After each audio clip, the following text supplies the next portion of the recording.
welcome viewers and listeners to another edition of Globespan 24/7, owned and operated by Mr. Nohar Singh. Joining us tonight is technical operator Mr. Devin Bissoon. We are discussing ethnic equity and economic development in Guyana. Our guests tonight are Mr. Vincent Alexander, well-known election commissioner GCOM in Guyana, has been on this program several times.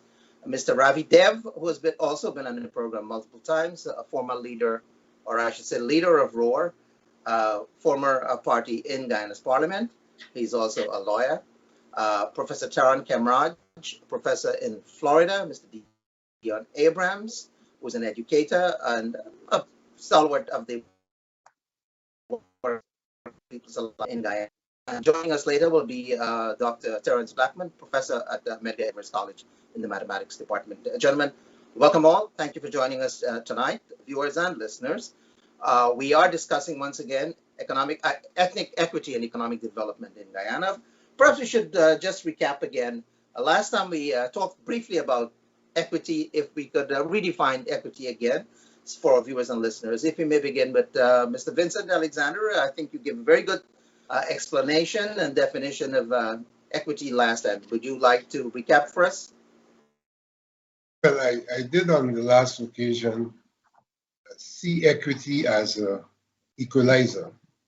That is a mechanism used among people who are not at the same par, not the same level, to give some advantage to the person who's below par, so they can both start at the same level in pursuit of equal opportunity.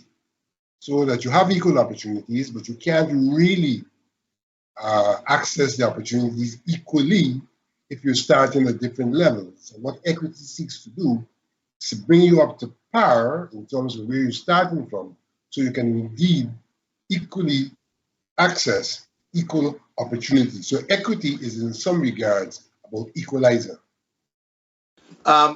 Professor Dr. Taran Kemraj, you are an economist and professor of international affairs. You want to add to that definition of equity? Yeah, it's a fair definition. Yes, economists will spend decades discussing this issue, and in keeping with the nature of the discipline, we have to measure it. So, for example, equity does not mean that everyone will earn the same pay, right?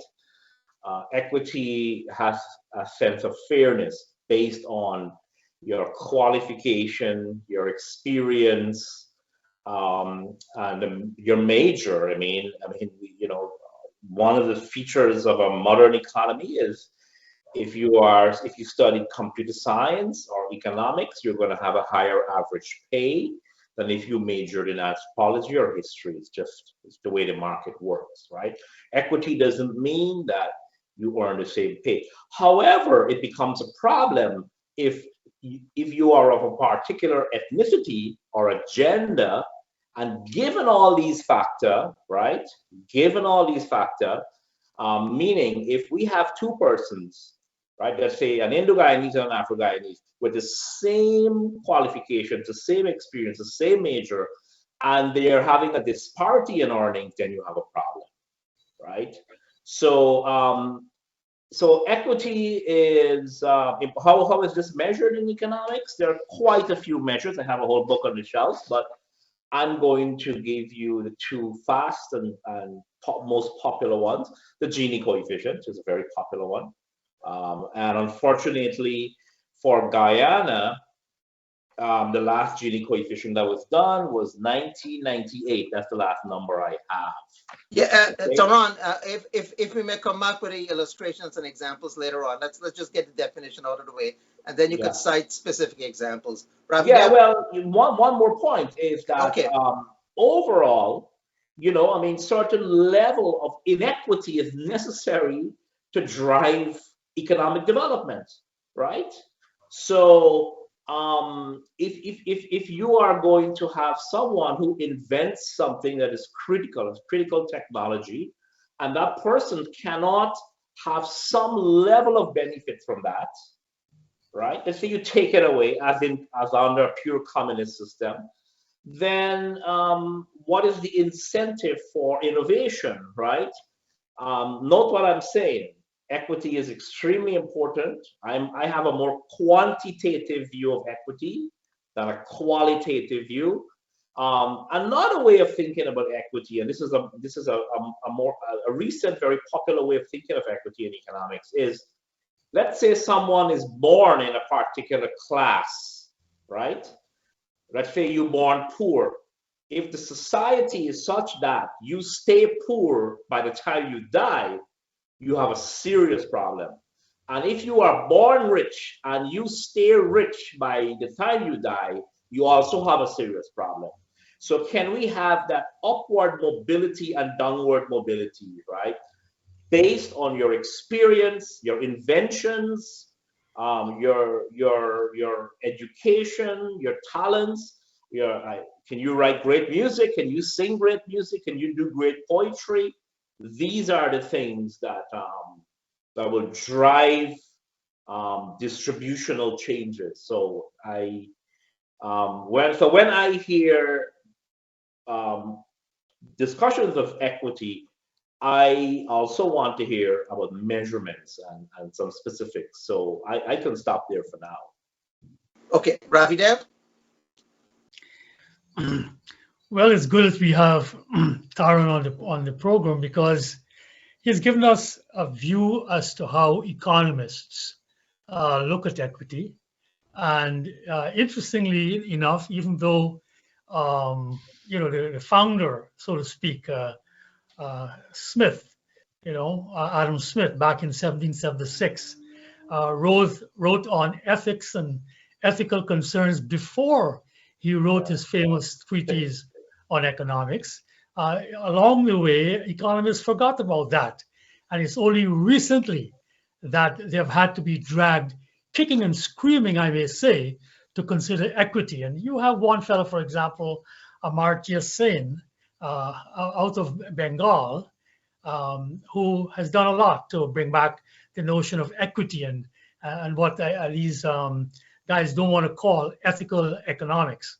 Be as it may, though, but I think Taran makes another point, which is that, and this is one of my pet peeves in Guyana, that we have all these politicians running around the place talking of economic development, talking of all matter of inequalities and so on, but they're not giving us that philosophical perspective on how they see equality or how they see equity, because these are embedded in particular positions. And the irony, of course, is that we started out with a Jagan and a Burnham who clearly defined their perspective. They both saw themselves as from a Marxist standpoint, which has its own premises on equity. And we all learned those as kids when I was a boy, from each according to his, what was that again, Vincent?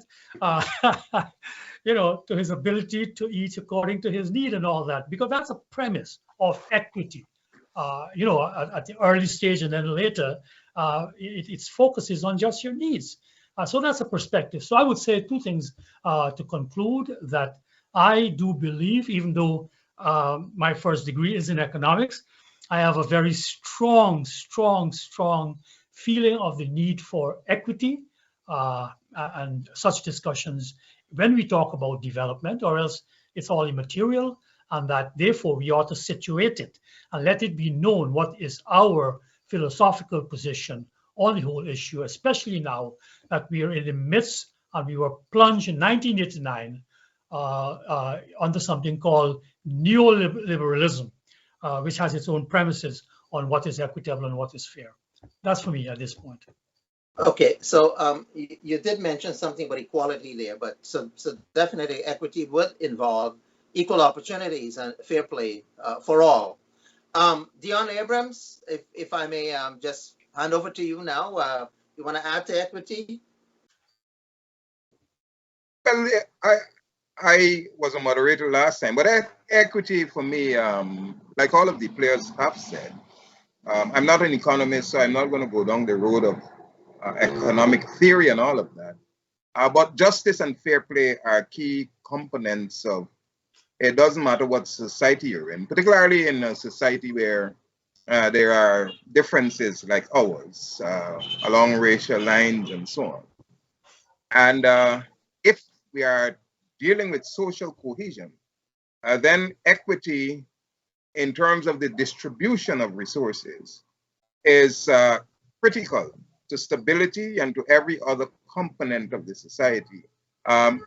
Professor Kemraj Taran said that some measure of inequity is necessary in society, but that measure, I don't believe it is something that must be fostered on society, particularly by an administration that is supposed to be looking into the interests of all the people. Because when we have elections, elections are for campaigning and so on. But after the elections, then the government really should be looking at the interests of the nation as a whole, not simply sloganeering, but really thinking about how they can move people forward and lift their standards so that the gap between rich and poor and those who are having and those who are not having can be lessened.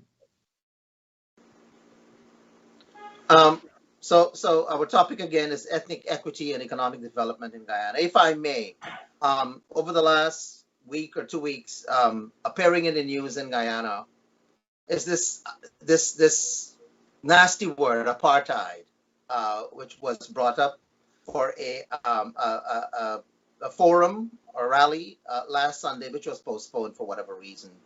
I was just wondering if you could spend some time addressing it, because it is a very important concept. And if I may ask Mr. Vincent Alexander, this whole idea of apartheid, I don't want to focus so much on South Africa, Namibia, and Rhodesia, Zimbabwe, but do we have apartheid in Guyana? Have you ever had apartheid in Guyana? And if so, how do we address it? All right, let me respond to the question this way. First of all, to say yes, there was apartheid in Guyana. I say that because if one looks at what pertained in a place like Linden, where there was not only social and economic separateness, but geographic separateness, it literally mirrored in some regards the apartheid in its classical and typical and original form. So I've just given one example, there may be other examples, but I would say yes, Guyana has experienced apartheid, though we may not have called it that name at that time. A place called Linden, the Tuka was reserved for the whites, the Mackenzie was reserved for the middle technical people, and Wismar Christianburg was reserved for the working people. And not only was that geographic separateness, but it was accompanied by levels of discrimination, levels of exclusion, levels of preference, and it was a typical system of apartheid, though it was not necessarily apartheid at the national level, but in those days, those areas would be called company towns. So the town is an apartheid, a town. Now, so I referred to the classical and typical definition of apartheid. I don't think we can avoid that because apartheid has an origin in terms of where and how it originated and how it was defined where it originated. If one imports that definition into Guyana, the very fundamental aspect of apartheid, which was separateness in terms of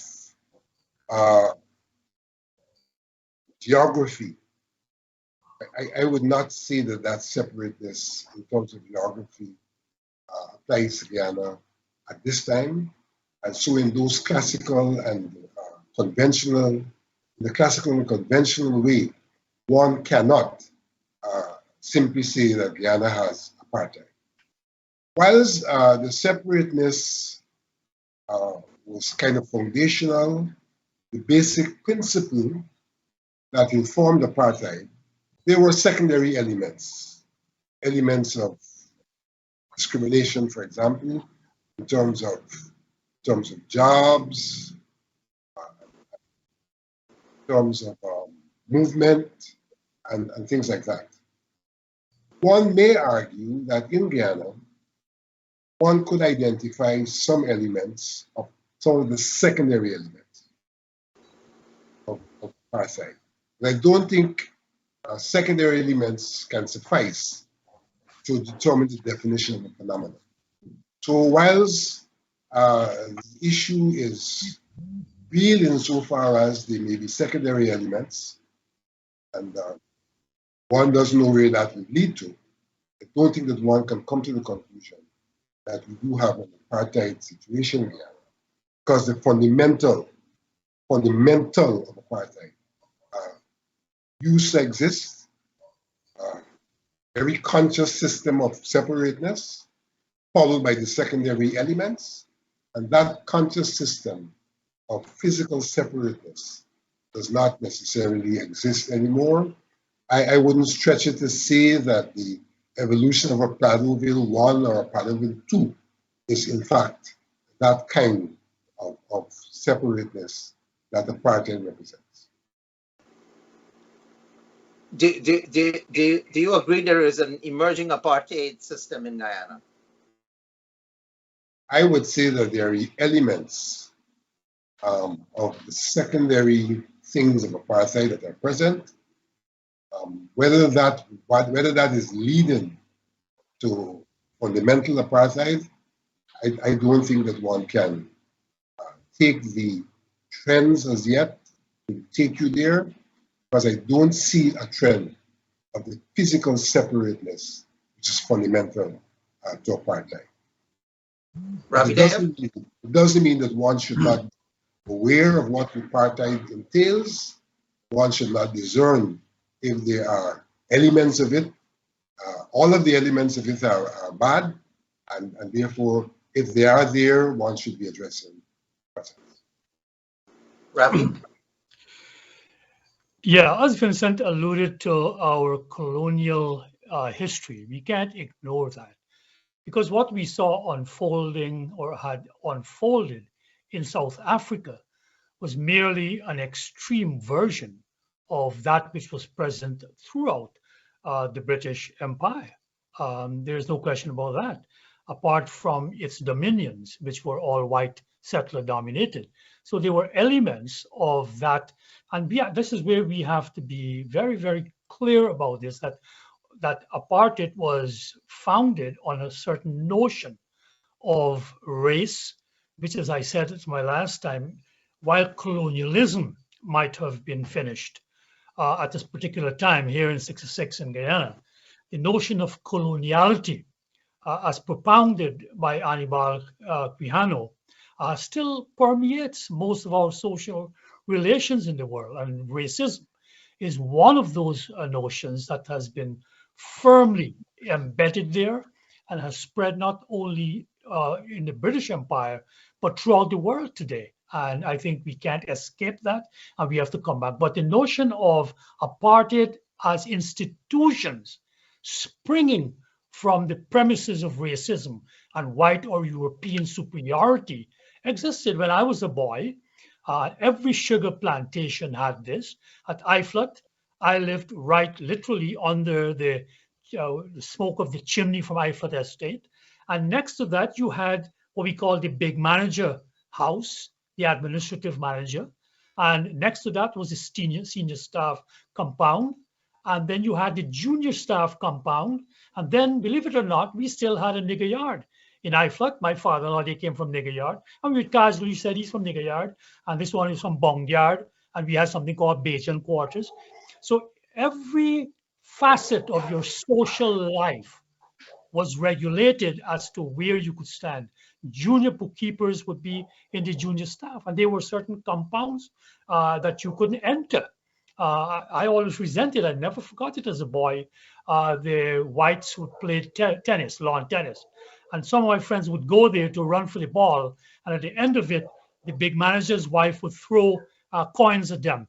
And I refused. I felt it was so degrading. But that's how they saw us, these little kids scrambling for coins and that. So yes, there was those elements of apartheid at that time. But you see, I want to come back to our present. And 2 weeks ago, I wrote a piece because I noticed our whole rhetoric, our discourse in Guyana was becoming coarser and coarser. And as I had done way back between 2009 and 10, when there were strong calls by some that we must get rid of this elected dictatorship. That's what it was, the PP was called then, and we should come out in the streets and all that. And I cautioned, I said, Guyana is changing. The demographics are changing, and we need some moderates. And lo and behold, 2011 happened. So in my article 2 weeks ago, this is what I quoted. I gave the advice from a fellow who was at Harvard University, a professor for a very long time. Then he returned to his native Canada and became the leader of the Liberal Party there, Michael Ignatieff. And he said this, after leaving academic life and entering politics, and he said this, and I want to say it's very, very, very crucial to us in Guyana today, because the people who are talking about emerging apartheid, I looked at the table and they were all academics. And this is what this academic from Harvard who entered politics said. In academic life, and I quote, false ideas are merely false, and useless one can be fun to play with. But in political life, false ideas can ruin the life of millions, and useless ones can waste precious resources. An intellectual responsibility for his ideas is to follow their consequences wherever they may lead. But a politician's responsibility is to master those consequences and prevent them from doing harm. And this is my problem with bringing in notions like apartheid into the Guyana discourse, when I feel we are at the cusp of moderate politics, because you can have individuals out there who will grab onto this word called apartheid, bring up in their minds, because that's what it connotes, as I said, even before the term was thrown out, connote in their mind us being separate, people being thrown into jail, Mandela going into jail, and they may take extreme measures, like what we had when we had that gang that were called African Resistance Fighters in Buxton. And I see us heading in that direction if we are not careful with our words and consider their consequences. Professor Camaraj, Yes. is much younger than us. I don't know if you experienced those kind of things that Vincent. Well, I'm not going to get into the colonial era. But I experienced it. So, but I'm not here tonight to talk about inequity. Yes. I'm here to talk about contemporary Guyana. But I'm glad Ravi brought up Amartya Sen, because if you want to discuss apartheid, a very good rule of thumb would be to use Sen's approach. And Sen's approach to inequality and development is human capabilities, right? If the system is allowing people to have a flourishing of capabilities, then it cannot be consistent with apartheid, right? And those capabilities are going to come from education, the ability to start businesses, free to go anywhere, free to read any literature, and so on. So when I use the Sen criterion, do I see apartheid in Guyana today? Well, no. I mean, it's absurd. I mean, I thought I wasted 15 minutes a few minutes ago before the show because GHK Lal was talking about apartheid. And this is an example where being a top man, you have a nice accent and so on, but you deliver nothing. And I really don't like to waste my time. And I felt I wasted 15 minutes of my life listening to GHK Lal a few minutes ago. Now, what did GHK Lal? I'm waiting for the evidence. This man is saying Guyana has apartheid, and I'm waiting for the evidence. Here is the evidence. The man said that Region 4 are denied, Region 4 and Region 10 are denied resources by the government. Well, I mean, I mean, I just came back from Guyana. I can tell you pretty much all the development in Guyana is taking place in Region 4, right, and 3, right? Region 6, which has a large Indian population, is largely denied, just like Region 10, right? So, so again, if we use sense approach, it's a very nice way of thinking about this problem. And so, for example, the government built, and I really don't like to be here defending the PPP. I'm not defending the PPP, but the government just built a new highway. Well, I mean, open new highway. Well, I haven't seen one race being denied driving on that highway. I can tell you that highway is going to save time. It's going to enhance human capabilities, right? Because if you can save time, you can do more. You can increase your productivity, right? So I don't really I don't think the evidence bears out supporting apartheid in Guyana. I wish we can use other language. You know, I gotta go back and clarify a point I made earlier, because I said in a society, certain level of inequality might be necessary. Now, what do I mean? In economics, we have an idea known as rent seeking. And if a man or a woman got rich because of their political connection and they got all the contracts, that is not wealth through innovation. That is wealth through rent seeking, right? I mean, it's a moral issue as well, and pretty much it's frowned upon. However, if somebody invents a technology, right, that can make us live longer, right, can make us do things more productively, should that person be paid the same as the person who did not invent the technology? You know, and these are some of the issues. Of course, there's a big discussion. Should we have patents? Should we have copyrights? I know this was a discussion a few years ago, but as someone who published and you know, I mean, you could imagine I support copyrights because I don't want people plagiarizing my stuff. So so I mean, should I just should I get nothing for all the time I put into my stuff? So there's a difference between rent seeking and there's a difference between true innovation that leads to human flourishing, enhanced capabilities of people, and all of that. So, so in short, you know, I mean, I think we should use different terms to describe the government. Rent seeking, patronage, yes. We know Guyana. There's a big problem with the ethnic voting. Well, I hope the demographics are going to change. I still have my doubts.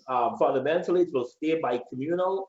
But if it changes, that's great. But I'm hoping that we can discuss the problem, the true problem, so that we don't have to get sidetracked with these topics. So my answer is a resounding no. I cannot see any evidence of apartheid in there. Okay, so thank you, Taran. I'll come back to you for some statistics, figures on equity, inequity. But let's hear from Dion. Dion, Professor Kamraj clarifies and explains what he means by some level of inequality is acceptable in society for progress and development. Well, I don't doubt that there is need for some levels of inequity, because it drives others. It's an impetus for others to try to lift their level of achievement in society. But I think sometimes we simplify what is happening in Guyana, and we try to cloud the realities that are faced by certain ethnic groups, particularly Amerindians and Africans here in Guyana. Rent seeking, as he said, is a major problem in our society. But then also, when the idea of apartheid is touted by the group that would have raised that issue, I guess I'm thinking of going into their minds, possibly we're looking at situations like Soweto and you know, the children of Soweto were slaughtered.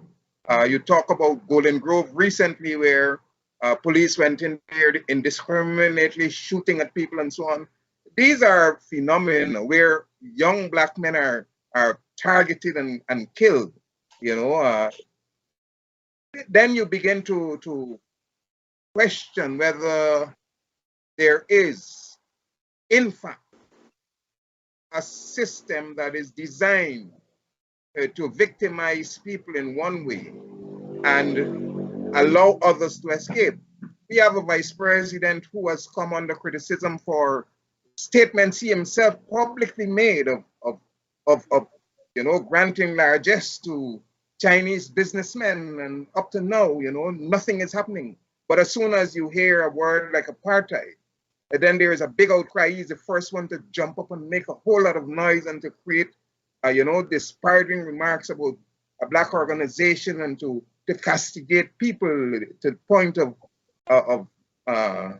you know, defamation and all of that.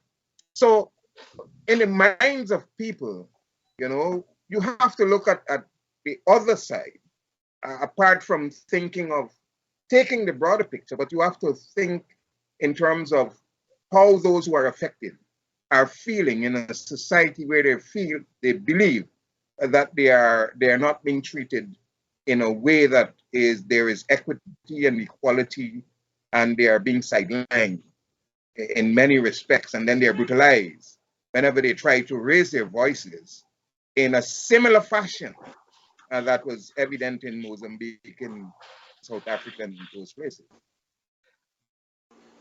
Vishnu, if I might. Yeah, Ravi.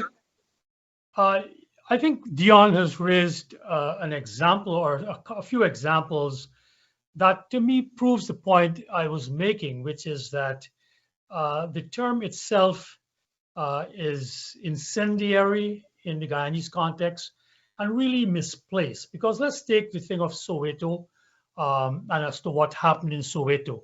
The point is not that the police killed youths in Soweto. We know all that.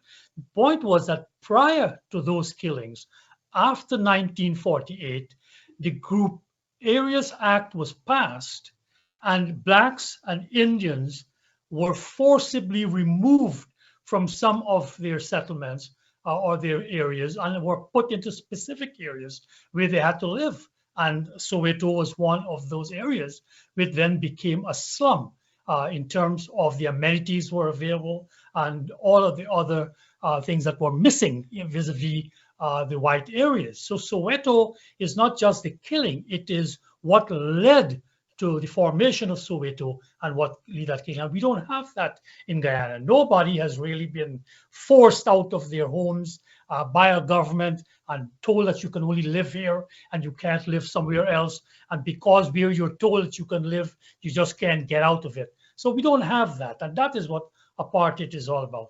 In terms of the killing and the killing of black youths, I have written at least 3 or 4 times about that in Rivers View, where that fishing complex behind Meadowbrook is, that an Indian man, I believe his name is Chitram Singh, was killed in identical circumstances to Royston Bacchus.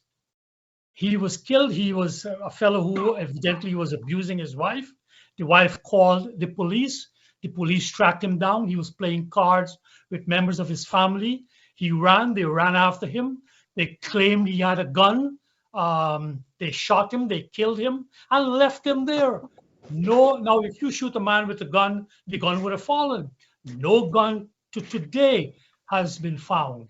The man is dead. Up to today, we don't have an explanation from the police. Has there been an investigation into his killing? Has there been the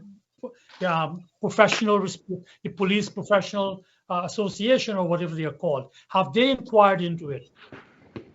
We have tried to get these answers and you still can't get any word. So we have a problem with a police force that is unprofessional. Let's not bring in apartheid into it. during when you had the uprising up in West Bobis about the election results. A young boy, Devon, was killed and shot. A girl with my daughter's name, Anurada, was shot with pellets. Nobody talks about that. Devon is gone. He's dead. They claim that he was attacking a policeman. The evidence shows that he was nowhere near where the policeman was being attacked. So what I'm saying, and I don't want to go off topic, we have a problem with the police force. More than any other institution, ROAR has been talking about this since 1998 and was a deafening silence for 2 decades about professionalizing the police force, including from the PPP. And so today we now hear this big approach. It's nothing new. We put forward detailed recommendations way back in 1980 how to professionalize the police force. Okay. Okay, so we are being joined now by Professor Dr. Terence Blackman. Welcome, Professor. Thank you for joining us, albeit late. Thank you again. I don't know if you're prepared to talk about apartheid, or would you like to come back a bit later? I'll come back a bit later on the question of apartheid. So Tehran, you have done studies about economic development in Guyana.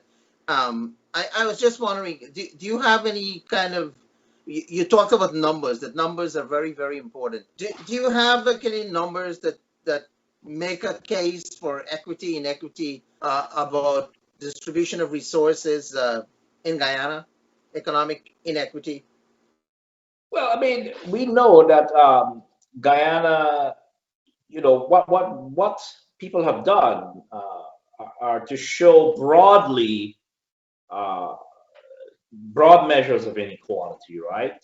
So, for example, I actually got a Gini. I was doing some reading, and I got a Gini coefficient for 1955. Now, the Gini coefficient, this is colonial era, right? In 1955, a researcher did the calculation based on the population survey of the time, and it was not from 1955. We didn't get another one until 1998, right? And now the Gini coefficient is not the best measure, but it's what we have. Just understand this, right? Talking about these issues in a place like Guyana is very problematic because we don't have the data, right? So understand what I'm saying. So there is a broad measure like the Gini coefficient. If the Gini coefficient is 1, it means that a single citizen of the country earns all the income. If the Gini coefficient is 0, it means it's perfect equality, which is something that is utopian, right? As I have argued earlier.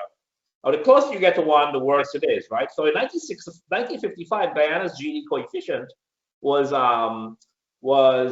42, right? I mean, maybe be clear. Let me get this. Yeah, I think it was 42, 1955.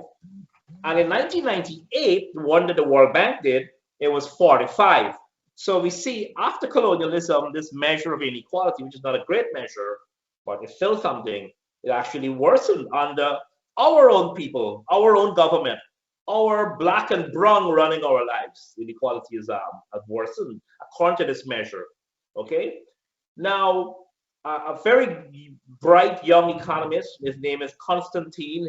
This is his specialty. He's been doing some work on this, and he used another measure, something called the Palmer Index, and he has found that from the 2000s, overall inequality. I mean, we're not talking ethnicity here. Overall inequality has increased in Guyana, right? Using the Palmer Index. Okay. Now, let's get to the real problematic one, which is the issue here, I feel, and it's the issue with all of this apartheid discussion, right? We have to think of inequality 2 ways, right? There is wealth inequality, who owns the wealth. And by wealth, we mean things like land, who owns the, the buildings, who own the financial assets, and so on, right? That's wealth. How we store our wealth. Money's in the bank. Who owns that? Do we have any ethnic data on that? The answer is absolutely no, we don't, right? Nobody has ever done anything. What I have done in the Fabric News is to use inference. So for example, let me take land, which is a big issue, and it's a very emotional issue. This is why I've argued Guyana needs land reform. We have to address this issue of ancestral lands and all of that, right? Let's just take land. Now, 2% of the land mass of Guyana, right? 2%, and I'm going with 2014 data. This is the last data I have, right? 2014. 2% of the land mass of Guyana is owned by private citizens, right? Okay, I mean they have titles to the land. Okay, 7% of the land mass of Guyana in 2014 is owned, is leased land, right? And it's leased back to foreigners and locals. Does that make sense? Remember, land is an important wealth, right? I'm saying 2% is owned by private citizens of Guyana. They have titles. 7% is leased, right? Okay. 14% is Amerindian common lands, as you all know.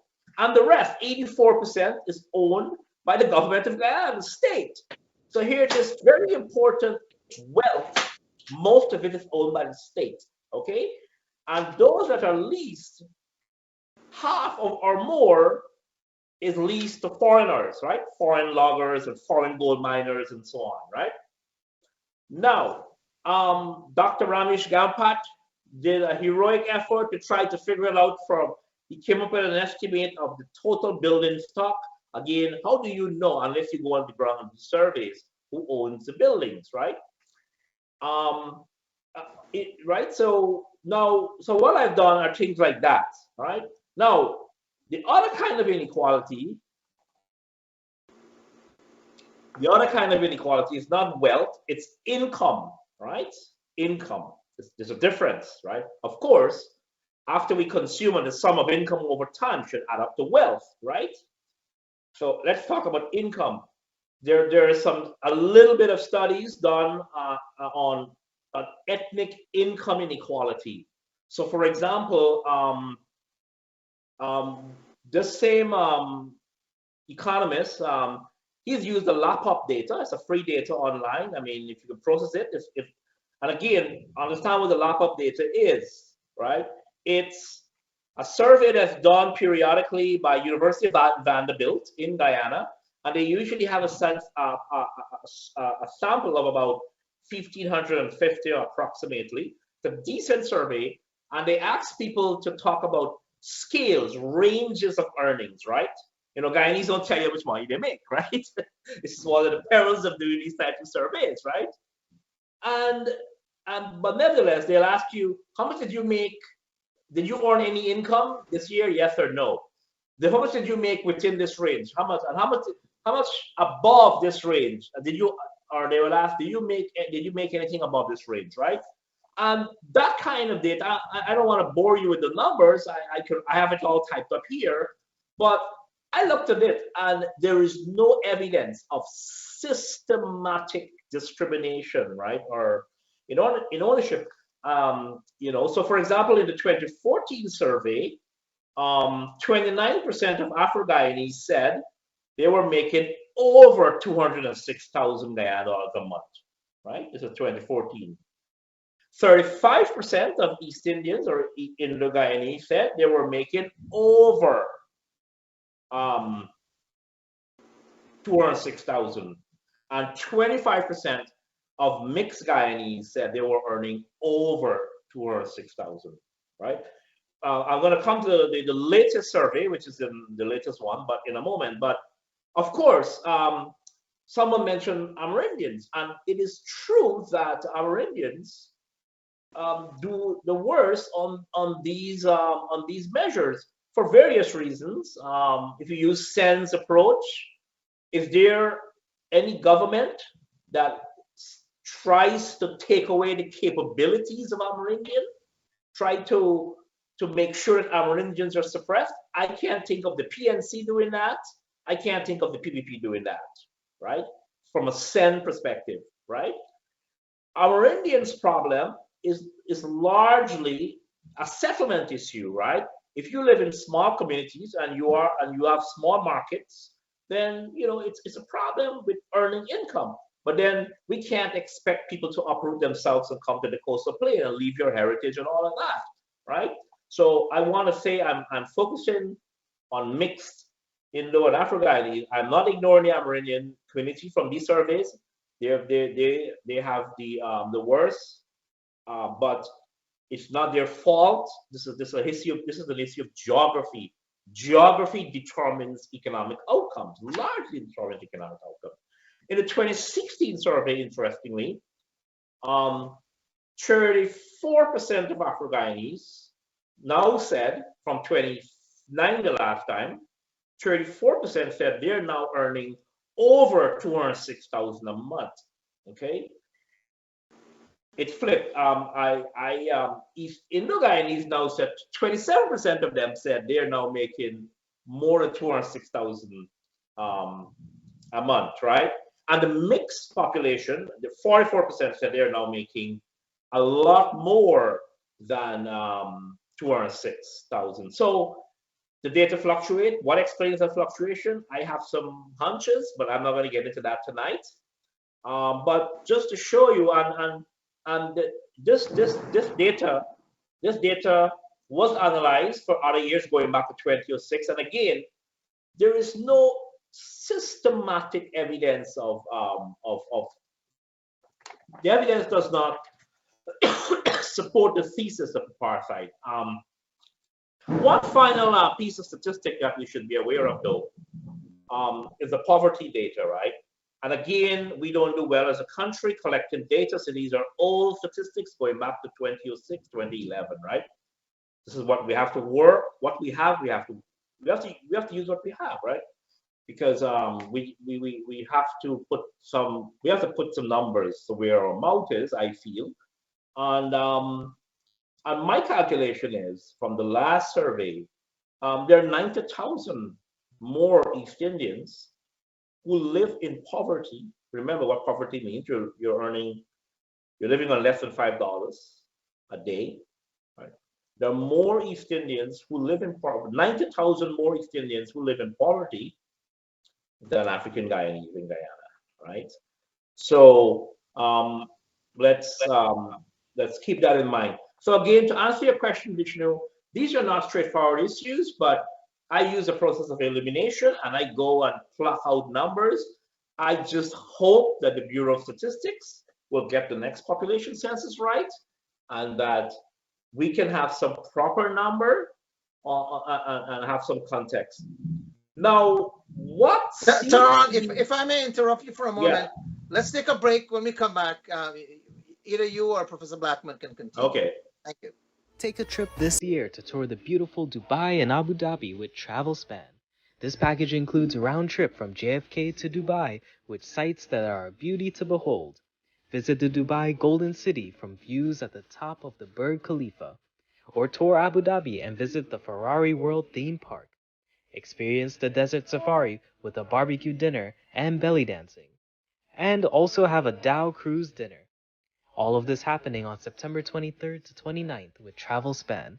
Call in Guyana 227-1701, that's 227-1701, or in the United States 212-243-0865, that's 212-243-0865.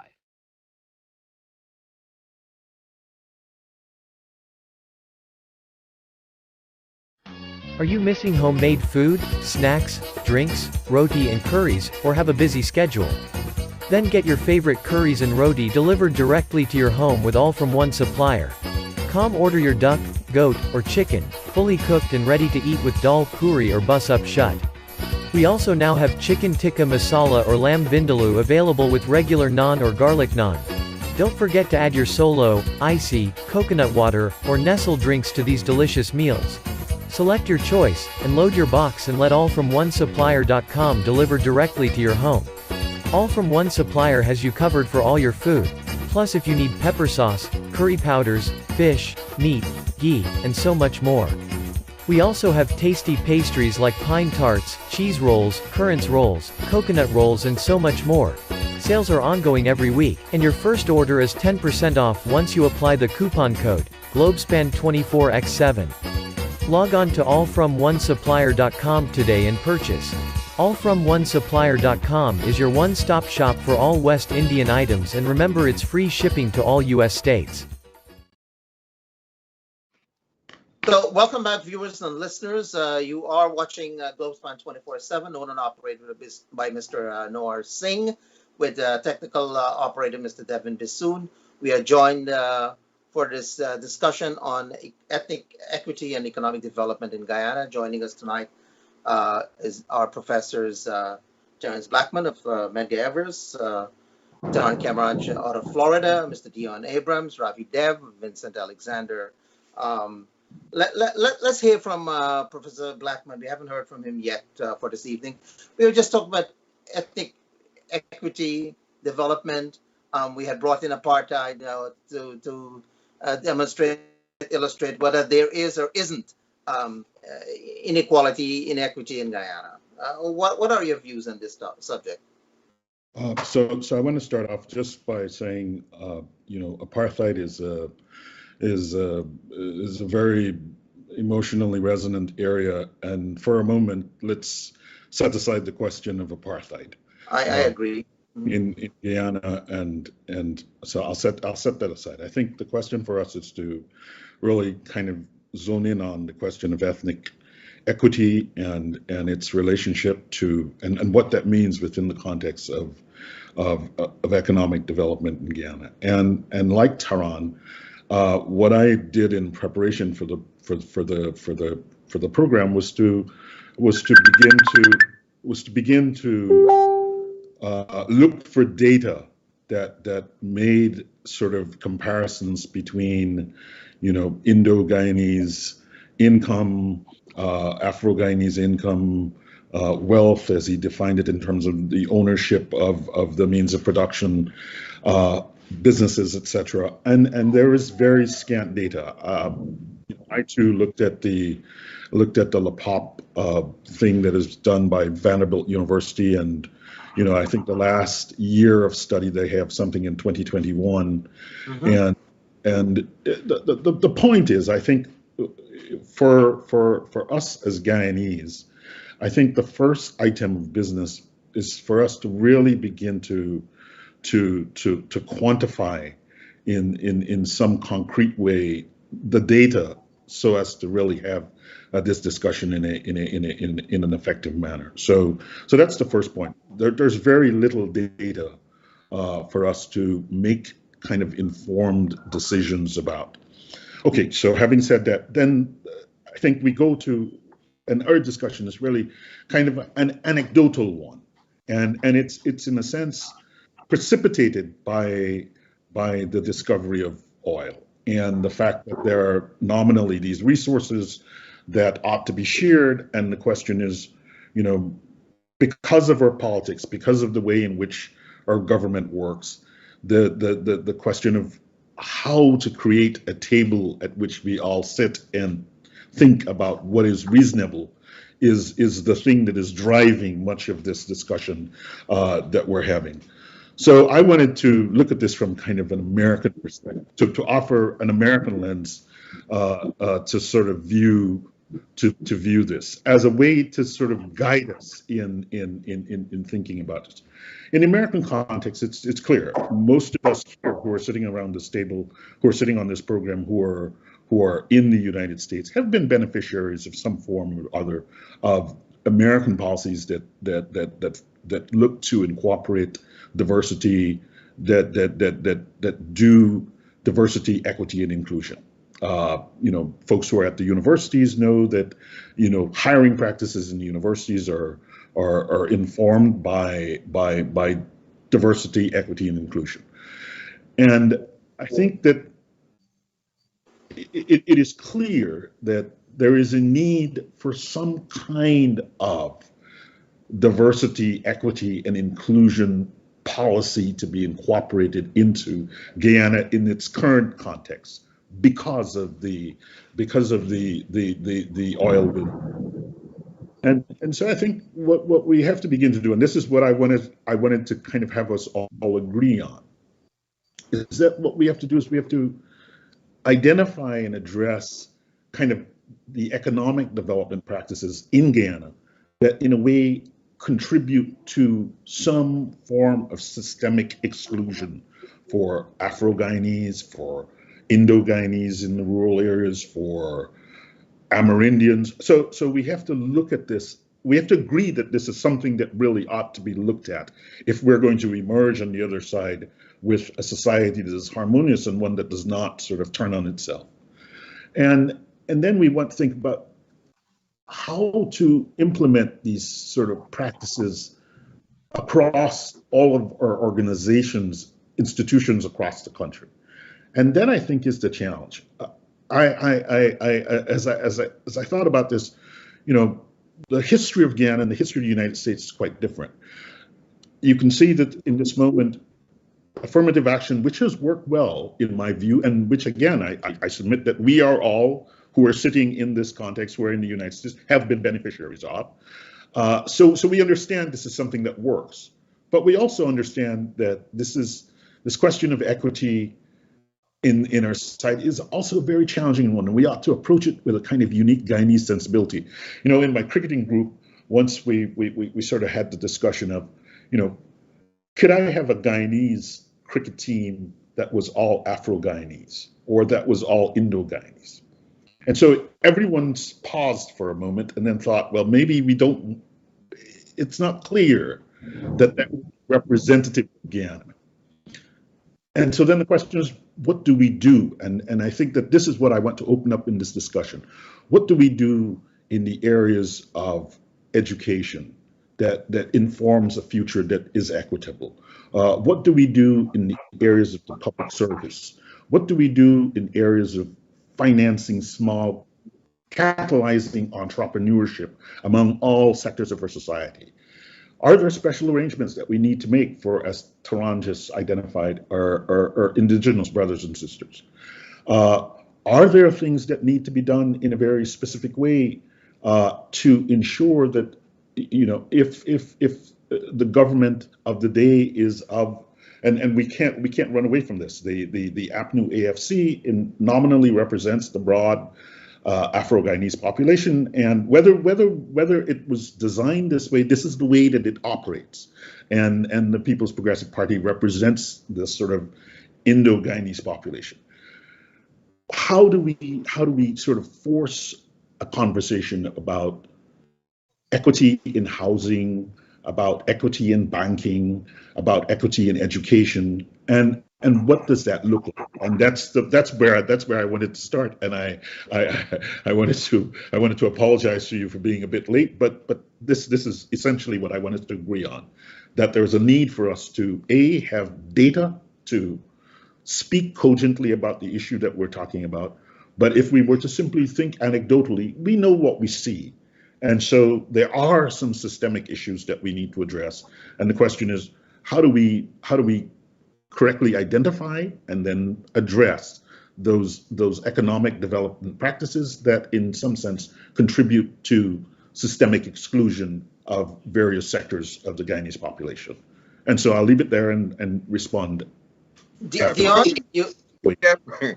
I like what Professor Blackman has said, because the trend of thought and what Professor Kemraj also would have spoken about, the paucity of data in relation to our reality here in Guyana. And this paucity of data, sometimes we get a feeling that it's something that is nurtured and festered. There is really no drive to ensure that there is the kind of information that would give us an informed position on the status of the various groups in Guyana. At a recent fora, the UC Guyana Emancipation Lecture, it was touted that because frequently when you talk about ethnic discrimination and so on, you're told to provide the evidence. And so it was touted, gentlemen, that in some countries, in many countries, an ethnic disparity survey is done to determine the true extent of this inequity and inequality that we're talking about. And that survey, usually in a fair system, is carried out by the government. It is not left to any group to justify their position. How do you gentlemen feel about such a survey and its relevance again? Vincent? In fact, if I'm not mistaken, I may have mentioned on the last program the need for ethnic disparity assessment.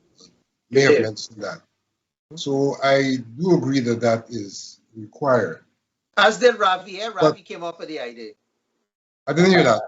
I said Ravi had come up with the idea. He had proposed it way back and repeated it last time. Yes. We share the idea. Whether Ravi is first, I'm second, we share the idea. But having said that, I also want to agree, and it doesn't in any way negate the first point, that we don't have sufficient data to do the analysis that would then be able to inform public policy, because I think that public policy is critical in the resolution of the problem. And much of what Professor Blackman pointed to, in a sense, was a call for public policy. But I also believe that even if one comes up with the data and the ethnic disparity assessment tells you the disparities, that we still have to try to determine what are the causal factors. Because it is only if one knows the causal factors that one can then really address the problem that you've been able to identify, having taken the quantitative approach, having done the assessment. So I think that the understanding the causal factors is critical. And important to understanding the causal factors is taking an approach that is not contemporary and pragmatic, but an approach that is historical and evolutionary. Because it is in that history and that evolutionary process one would determine how we got to where we got to, and what is it that we have got to reverse, or what is it we've got to build on. And so I think critical to the process is looking at the causal factors as well as one way of determining how is it we have this inequity, what has fostered this inequity. And in fact, it is the evidence coming out of that process that will allow one to approach the question of equity from an equitable perspective. Approach the question of equity from an equitable perspective to say this, that yes, we want equity, but we cannot merely build equity on contemporary understanding. It has to be built on a historical understanding, because the inequity has historical roots. So, for example, if one wants to look at the question of the public service, which is so often talked about, and how it is populated, one cannot just merely say that the Constitution guarantees everybody the right to a job, and that the public service is overcrowded with people of a particular ethnicity, and therefore all we need to do is to create the opportunities for other ethnicity to get involved in the public service and to equalize it. Because there is a history to why the public service is the way it is, and there's a history as to why those people aren't in other places. And if you dealt with the public service, isolated from understanding how they got there and why they're not in other places, then you would probably get them out into nowhere. That is why I'm saying that you have to be able to have an equitable approach to the inequity, and a holistic and historical approach that will allow you to look at the various segments, where they're located, why they're located, and how that relocation, if that's what you want to do, can occur, how that can occur. And in doing that, we have to understand that we deal with diversity. Diversity in the sense that it's not a homogeneous society.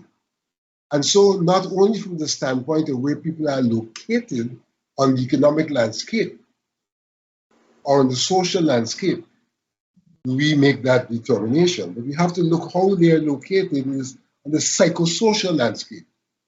Because coming out of the whole historical process has emerged not only where people are located, but how they see themselves in the location and how they see themselves at large and how others see them.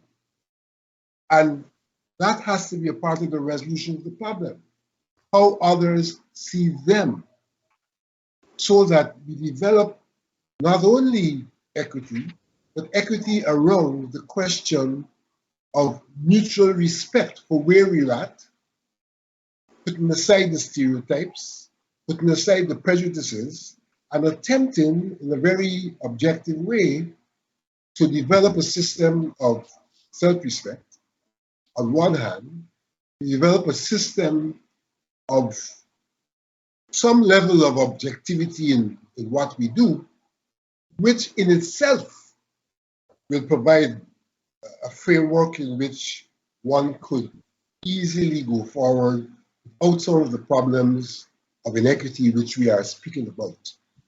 And this brings us back to the question of apartheid, because the way in which we have evolved, and the kind of stereotypes that we have developed, and the kind of prejudices that we have developed, have in fact demonstrated,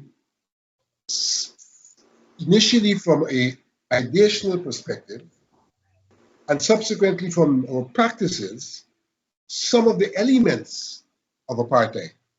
So whilst I'm not saying that we are classically in a state of apartheid, I don't think anybody can justify that the discussion about apartheid, probably wrongly labeled, would lead us to understand some of the socio-economic problems which are current, why they are current, and therefore how they can be resolved. We have to look at, on one hand, individual Guyanese, on the other hand, the various communities, and then the nation at large, and how these three things are interrelated, how they're interrelated. And so there's really need for a lot of work to be done in terms of understanding where we came from, how we got to where we are at, and how we can find solutions to those problems in the context of mutual respect. Thanks, Vincent. Ravi, Vincent has introduced some, we've all agreed that there is the paucity of data and so on, we've all agreed, and that there is need for this ethnic disparity assessment. So Vincent has introduced some key elements which he believes are critical to coming to a definitive position in terms of moving forward. Historical, psycho, right? How do you respond to Vincent's assessment of the need for these things? Well, let me begin by saying that, like Vincent says, it doesn't matter who came up with the idea, but we've always been calling for what we call an ethnic impact statement, because we can't ahead of time prejudice what the outcome will be. We don't know whether it will be disparate impact all the time. We don't know. So we call it an ethnic impact, and then we let the data speak for itself. So in a sense, it wouldn't be, how do I put it, self-fulfilling, so to speak. It's an important concept. It's just like when I voted with the PNC back in the day in 2005, when the PPP insisted that we look into the assassination of Walter Rodney. And I said, well, if you already determined there was an assassination, what's the point of looking into it? So similarly, we don't know if there will be a disparate impact. So I would say we should emphasize and use the term there should be an ethnic impact. And I want to stress that it's not just in Guyana we need data. Let us forget all this hypocrisy that we've been using. When I came back to Guyana in '88, nobody even wanted to use the word ethnic. Mr. Hoyt publicly took me on in the newspapers to say, what this man talking about Indo-Guyanese and Afro-Guyanese? And as late as 2015, when I gave evidence to, or 16, when I gave evidence to the Steering Committee on Constitutional Reform, my old friend Haslin, who's now departed, Haslin Paris, said, Rafi, what are you talking about ethnicity? There is no such thing as race or ethnicity. So the point is that we must accept that in Guyana, we need data on ethnic disaggregated, because that's how all Guyanese look at data. We have gone so far. If you hear somebody dead in Berbice, there are people who will say, well, who dead? Indian or African.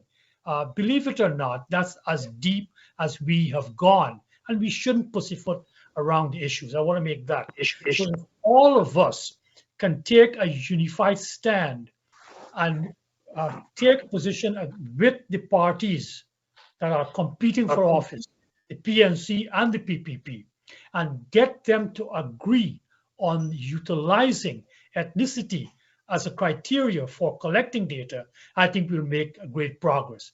The PPP, I know, has taken a firm position in the 32 years since I've returned here, that they do not want to mention ethnicity because it will reify ethnicity.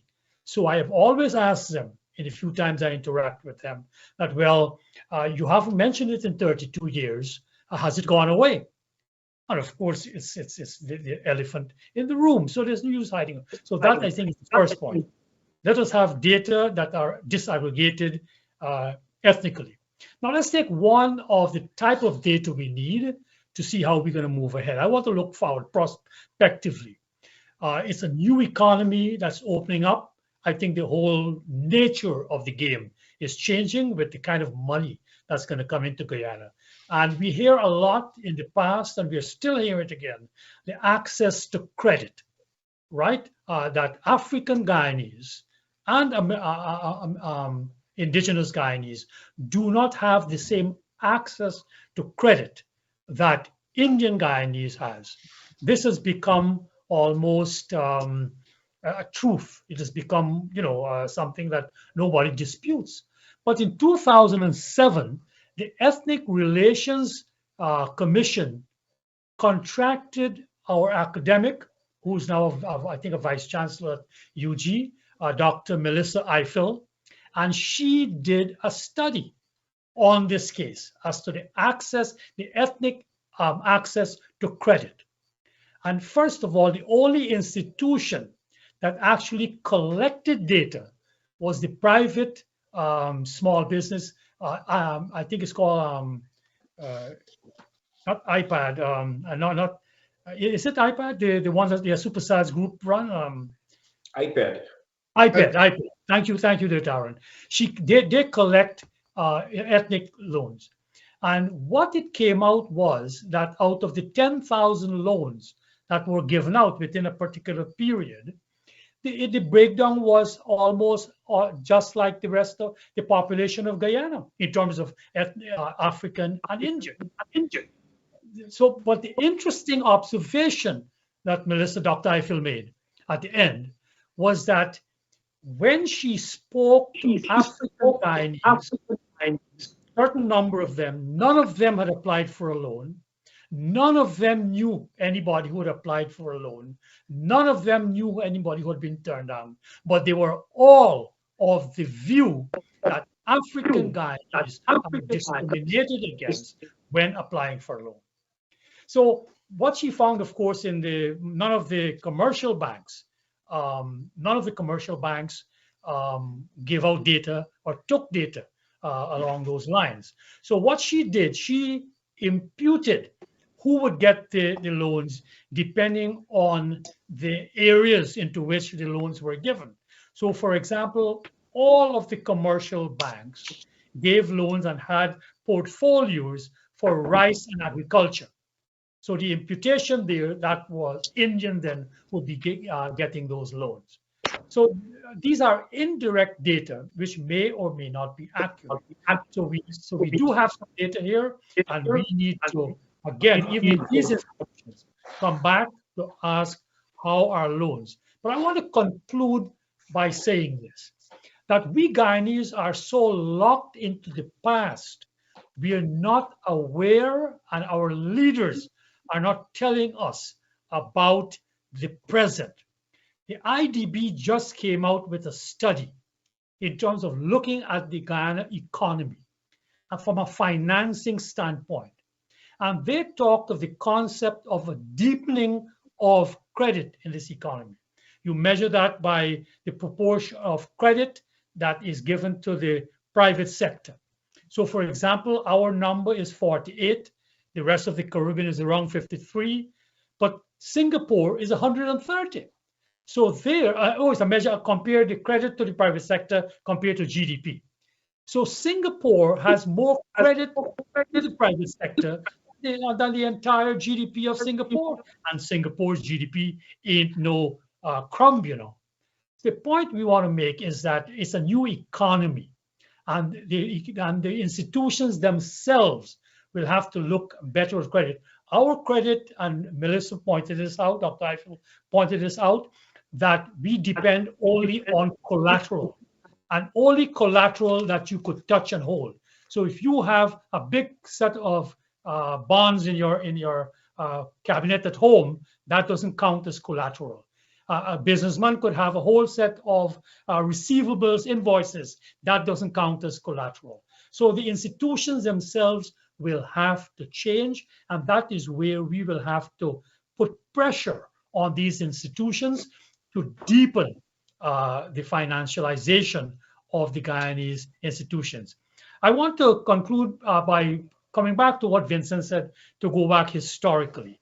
And when he mentioned specifically the public service.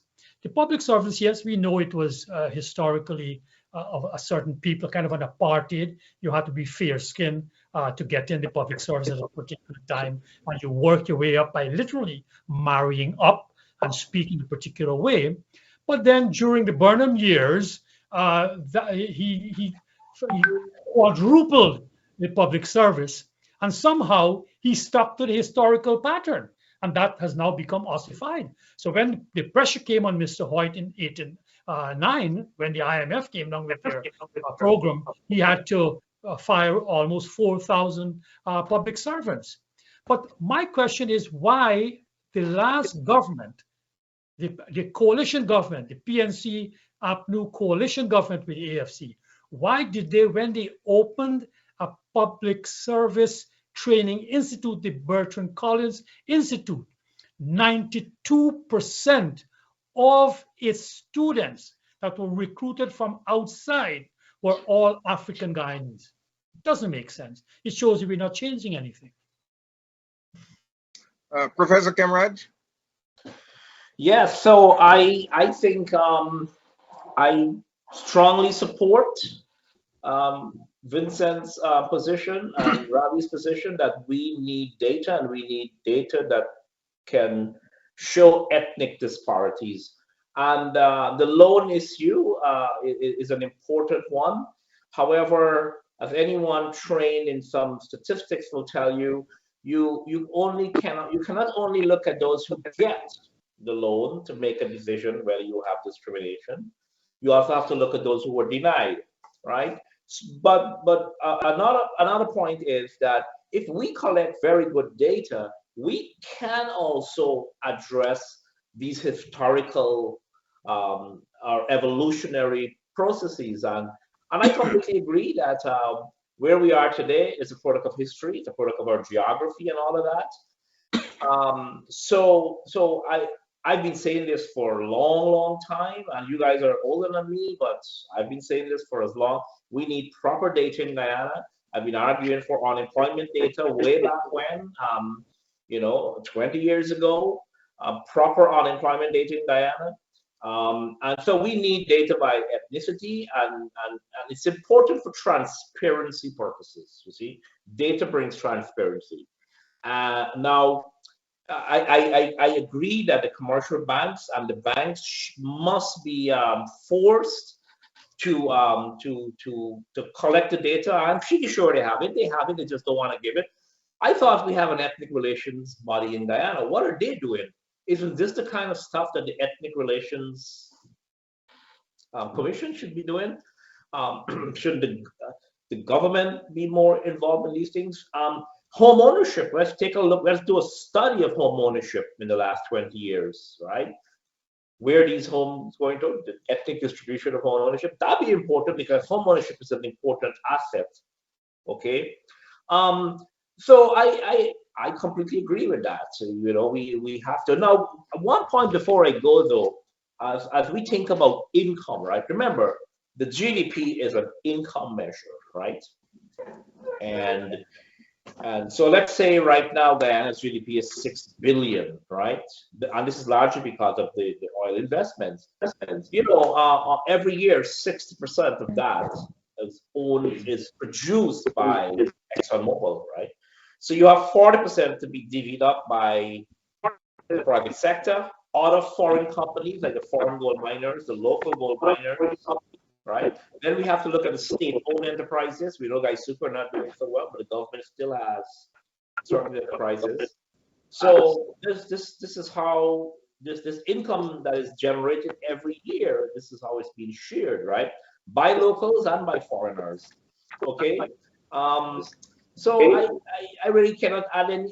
You guys have said it articulately that we need data and we need ethnic distribution. Data to clarify this ethnic issue.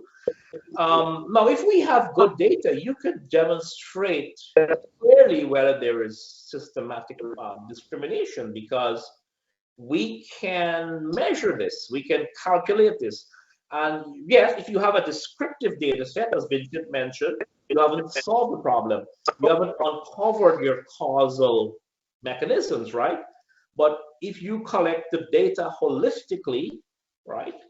I'm going to take the loan issue for particular. We can control, we can know whether any ethnic group is systematically discriminated by loan, while also controlling for all these other confounding factors. So proper data and proper data collection, this is why also the government needs people who understand these issues, how to frame the studies, how to frame the data collection, because if it is done properly, we can figure this out whether there is discrimination in loans in commercial bank. And one final point is, you know, I mean, this is the point, you know, commercial. If you privatize everything in the economy, right? The banks are foreign owned and local owned, right? I mean, correct me here, but Scotia is foreign. There's an Indian bank from India. Then there is Citizens Bank, which is Caribbean. Then there is the other one, which is also coming out from the Caribbean. Republic. And then of course the other bank, GBTI, is locally owned by Guyanese family. So we also have to figure out who are owning these banks and to make these claims. But I think the banks can do better. I think they can report the data better. And what about state development banks? Are we going to have development banks? This is the purpose of development banking. Commercial banking, by their very nature, ration credits, right? There's principle of credit rationing, right? They face a problem of asymmetric information, you know, moral hazard, adverse selection, and unfortunately, this is how they operate. I'm not saying they ethnically discriminate, but I am pretty sure that if you don't have, regardless of your ethnicity, you don't have the collateral, you're not going to support. However, a state development bank is supposed to address these problems, right? Well-run state development bank. And nobody's talking about state development bank. I am glad that we got a new merchant bank, but the merchant banks are not going to solve this issue, right? It has a different role in the economy, right? So, so if we're going to move forward, we also have to think about rebuilding these institutions, and they have to be run properly. Okay, and I don't want to hear people say that the government can't run anything because it's not true. Brazil has the most successful development bank, government-run bank, the BNDES. It gives loans to Volkswagen to open a manufacturing plant. It funded Embraer, the airline manufacturer, when it was still Brazilian. All right, bro. We got 2 minutes, just about 2 minutes more. I want to give and then, of Professor course, Black. I'm going to come to the heart of capitalism because we tend to forget this. The Export-Import Bank, which just broke the news in Guyana, that's going to give a line of credit, is a government-owned bank. It's owned by the federal government, right? Mortgages in the U.S., right? You have institutions with strange names: Fannie Mae, Freddie Mac. These are government-guaranteed, government-backed agencies that are meant for adding liquidity to the mortgage market. Do we have any such plans in Guyana? Who are taking up these plans? What's the opposition role in this? Is the PNC going to come up with a plan? I want to see the PNC come up with a plan. I can't think of so many low-hanging fruits for the PNC right now. And thankfully, the PNC was not part of this discussion about apartheid. It was, I don't think it was the PNC was on for the event. I'm glad to see that. If they want to talk madness, they can talk madness, but I want to see the PNC come up with a financial plan to deal with these issues in Guyana. And we need a clever opposition. And I'm done. I'm sorry, Vishnu. Yeah, Professor Blackman, you were going to be the last, have the last take on this in 2 minutes. Well, I thank you, and so I wanted to start off by affirming Vincent's sort of the importance of acknowledging history and understanding that our history has sort of built systems have evolved historically that have kept some segments of our society from being able to create and build and retain wealth. And so I think this is something that we need to have broad acknowledgement of. And then the second step, which I think is really vital, and this is, again, coming through the American lens, as Taryn just described, is that then you have to think about targeting programs and initiatives that are explicitly targeted to those vulnerable communities. And this has to be part of what we do as a normal business. And then the third thing I'd want to say is that this question of equity is something that can't come from a singular source. So the government in and of itself is not the only player in the game of equity. We need to have the private sector commission be a part of the equity discussion. And then the fourth thing, which we've all been really hammering, is that we have to be able to incorporate sort of equity and inclusion into the performance metrics. Now, acknowledging, targeting, collaboration, equity can't come from a single source, and then most importantly, measuring. So there has to be some concrete measure about which the discussion can take place. Now, in this question of measuring, and I wanted to sort of end on that, I think Taryn mentioned, and this was something that this article that I looked at. I think it was done by Constantine. Is it Constantine, Taryn? Constantine. Yeah. And so this is perhaps the most recent thing that I've seen that discusses the question of income as it relates to Indo and Afro-Guyanese. And the paper makes 3 points. It says 3 points are worth noting. First, ethnic distribution of income was relatively more egalitarian prior to 2014. Different ethnic groups gained and lost across the various income categories, which in a sense sort of undermined the tendency of group dominance. It notes that by 2014, Indo-Guyanese had the larger employment share in the public sector, private sector, self-employment, business partnerships. So correspondingly, they appropriated the larger share of labor income in that year, 2014. Most strikingly, and this is the point I wanted to end on, well, 2 points. Most strikingly, the degree of ethnic income inequality was highest during this period. Third, By 2016, the evidence shows that Indo-Guyanese had experienced a non-trivial reversal of fortune relative to Afro-Guyanese. So what this says is that our politics is deeply intertwined with the government in power in a very large sense. Kind of, there is enough volatility in the labor market share based on particular governments that are involved, and so this is something that I think we want to look at. And then finally, I wanted to come back to the point that was just made.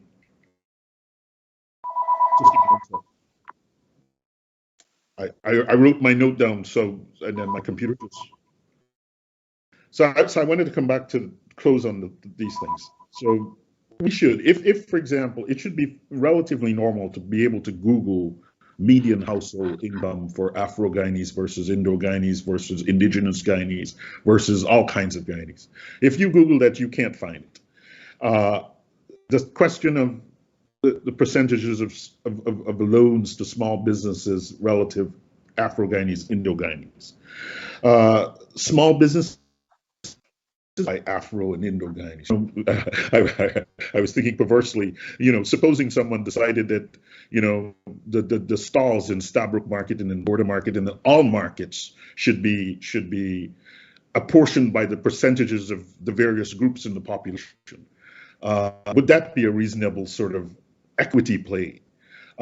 So there are a number of questions that we have to look at that are very serious and can either change the way we live for the better, but it must be informed by some solid evidence of looking at ourselves in the mirror and being able to acknowledge this is where we are and have some consensus around the table about this is where we are. And I'll close by saying I am not going to touch the question of apartheid. There are elements of apartheid but I think I'm not going to touch this element of apartheid in this conversation. And that's what I would say. Dion, you can close up.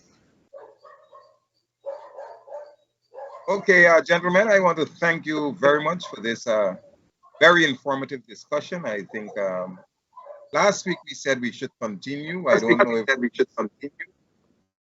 Yeah, so if you call upon again, and I'm sure you will be, I'm hopeful that you will again make yourselves available so that this kind of sharing of information will continue.